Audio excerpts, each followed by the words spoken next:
उल्हास डोंबिवलीपर्यंत असे डेडबॉडी अक्षरशः वाहत होते. हे महाग झालं ते महाग झालं आणि भाजी वगैरे मिळणार नाही आता.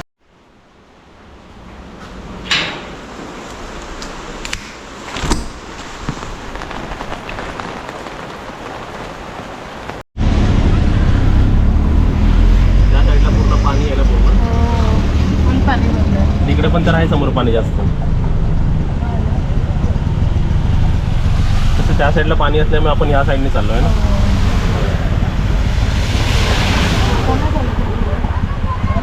ते कसं वन वे पहिले ते लोक येत आहेत ना, ते आल्यावरती आपली जाणार गाडी.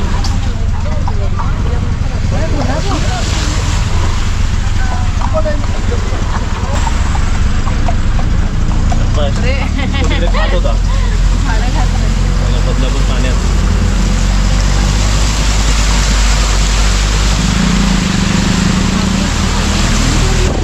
स्विमिंग पूल झालं पूर्ण. तेव्हा ती बिल्डिंग तर पूर्णच गेली.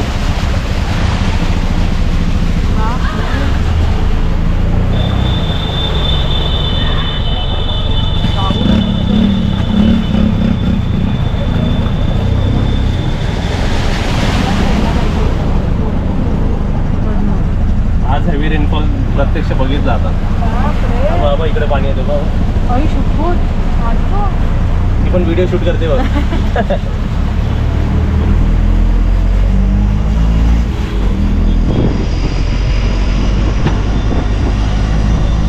1 a.m.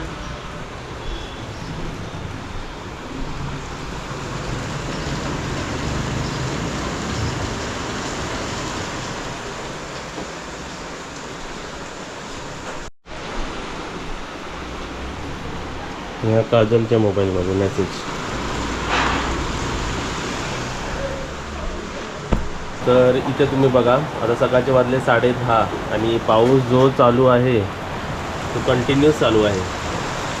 हा पाऊस बदलापूर, आम्ही बदलापूर ईस्टला राहतो. रात्रभर दिवसभर कालपासून, काल जे ट्रेन थांबले, मला विक्रोलीलासुद्धा जायचं होतं, काहीतरी काम होतं, तर ते सुद्धा जाणार होता तर ते सुद्धा पॉसिबल झालं नाही. ते खूप जोरात पाऊस आलेला आहे. हे ईस्ट असल्यामुळे तुम्हाला एवढं खाली काय पाणी दिसणार नाही. ईस्टला ना पाणी वगैरे भरतच नाही कधी पण, कारण की ईस्टचा जो भाग आहे ना तो उंचवट्यावर आहे. वेस्टला नेहमी फ्लड येतं, पाणी वगैरे भरतं, कारण की वेस्टचा उंचवटा नाही बिलकुल पण. आणि त्या साईडनंच डॅम वगैरे सगळं, उल्हास नदी वगैरे सगळं कनेक्ट होतं. तर वेस्टला जास्त धोका असतो, ईस्टला काय नसतं एवढं. पण आता पण ना सिच्युएशन अशी झाली आहे ना की बघा आमच्या मोबाईलमध्ये काय येतं, असे मेसेजेस येतात आहेत. तर मला सांगा, हे फक्त बदलापूरला आहे असं तुम्हाला स्क्रीनवरती लिहिलेलं आहे. काय लिहिलेलं आहे? Emergency alert, this is a test alert. Test alert आहे, ठीक आहे, अलर्ट नाही, टेस्ट करतात आहे. कारण जेव्हा एमर्जन्सी आली तर असे मेसेज पोहोचले पाहिजे सर्वांकडे. Department of telecommunication, government of India, 20 जुलै 2023, 10:20 म्हणजे सकाळी 10:20ला हा मेसेज आलेला. इंग्लिशमध्ये सुद्धा आला आणि 4-5 मिनिटाने हिंदीमध्ये मध्ये आला. तर हा मेसेज आय गेस बदलापूरच्या सर्वांना पाठवत असतील, किंवा तुम्हाला पण कुठे कुठे आला कमेंट बॉक्समध्ये सांगा ना. मेसेज बघून घाबरू नका. अलर्ट म्हणजे टेस्ट मेसेज आहे, टेस्ट मेसेज आहे. आणि जर एमर्जन्सी आली तर एमर्जन्सी मेसेज हे कसे गव्हर्नमेंट ऑफ म्हणजे गव्हर्नमेंट असे आपल्याला शॉर्ट मेसेज पाठवतात की अलर्ट आहे, तुम्ही पण अलर्ट राहा असं. आणि विषय असा आहे ना की तुम्ही असं पावसाळ्याचा पाऊस सगळीकडेच खूप वाढला आहे. मुंबई काय नाही, हे इकडे कल्याण साईड, ठाणा जिल्हा काय सगळीकडेच पाऊस वाढला आहे. तर तुम्ही असे मित्रांवगैरे सोबत फॅमिलीला वगैरे घेऊन कुठेही फिरायला वगैरे जाऊ नका. स्पेशली माउंटेन एरियामध्ये, वॉटरफॉलच्या ठिकाणी, डॅम बघायला की कसं दिसतं काय निसर्ग बघायला बिलकुलही जाऊ नका. आम्ही बाहेर बघितलेलं काल पण, बघूया आपण जरा. बघायला येतात सर्व ट्रॅकिंग करत होते. तर अशा ठिकाणी तर ट्रॅकिंग करूच नका, कारण की कधी काय होईल ना सांगता येत नाही. आणि सोशल मीडियामध्ये एवढे व्हिडिओज व्हायरल होत आहेत ना अशा सगळ्या घटनाचे की हा बुडाला, जसा तो हा व्हिडिओ तुम्ही बघितलाच असेल, रेल्वे ट्रॅकवाला, कल्याण आणि ह्याच्यामध्ये ट्रेन थांबली होती. तर सर्व लोक क्रॉस करतात आहेत. आता जस्ट कल्याण ठाकुर्लीच्या मध्ये आता गाडी उभी आहे. हे वाहतं पाणी आहे. लोक इथं उतरून ह्या पटरीवरनं चालत येत होता. या माणसाच्या हातातून एक बाळ पाण्यात सटकलंय आणि बाळ तो आता पाण्यामध्ये डुबून गेलेला आहे. आत्ताची घटना आहे. ते पोरं तिकडे शोधायला गेलेत. अरे थोडा तिथे बघ ना, पायपाच इकडे नाही भेटला ना, नाही बोलला ना.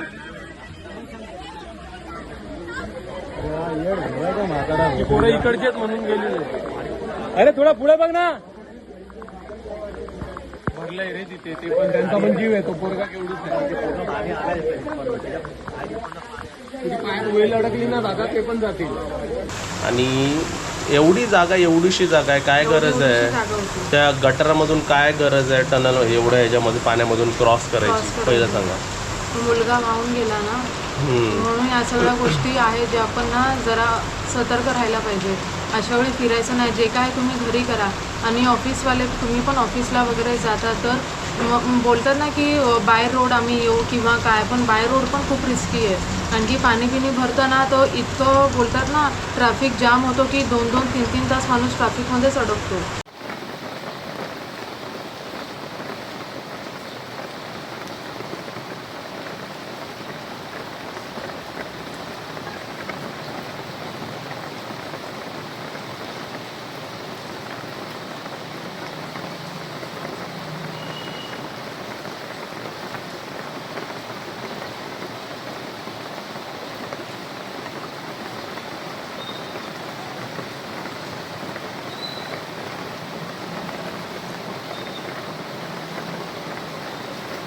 आणि हे आमच्यासोबत पण झालेलं आहे की आम्ही पण बऱ्याच वेळा ट्रॅफिकमध्ये अडकलो आहे.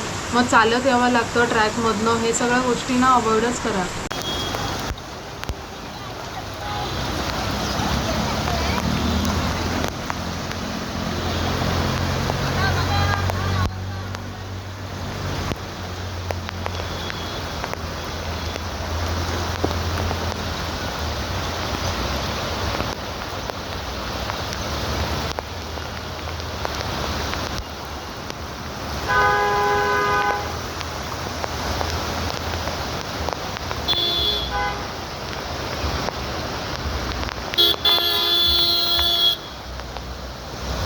सुट्टी घ्या तुम्ही, चालेल. पैसे गेले ते सॅलरी कट झाली चालेल, पण आपला जीव महत्त्वाचा आहे. बघा कंटिन्यू पाऊस आहे.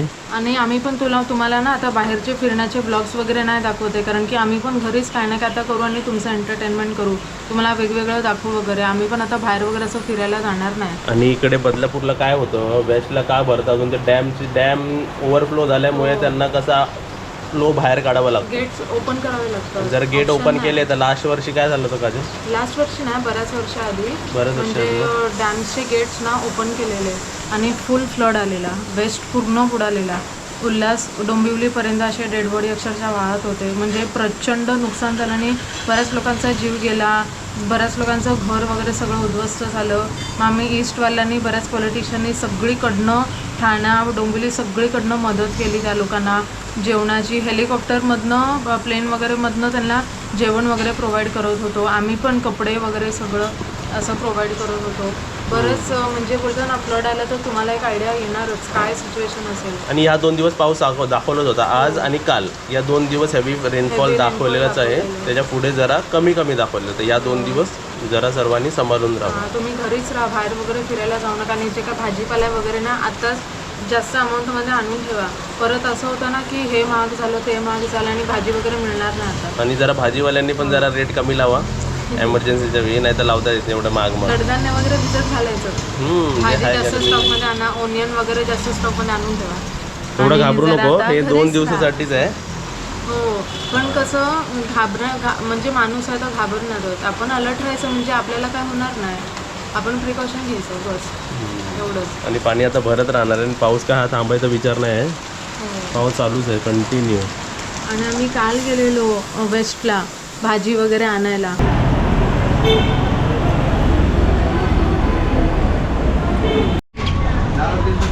सर्व भाज्या बघा 30 रुपये पाव, 30 रुपये पाव, 40 रुपये पाव, सब 30 रुपये, 20 नाही 30.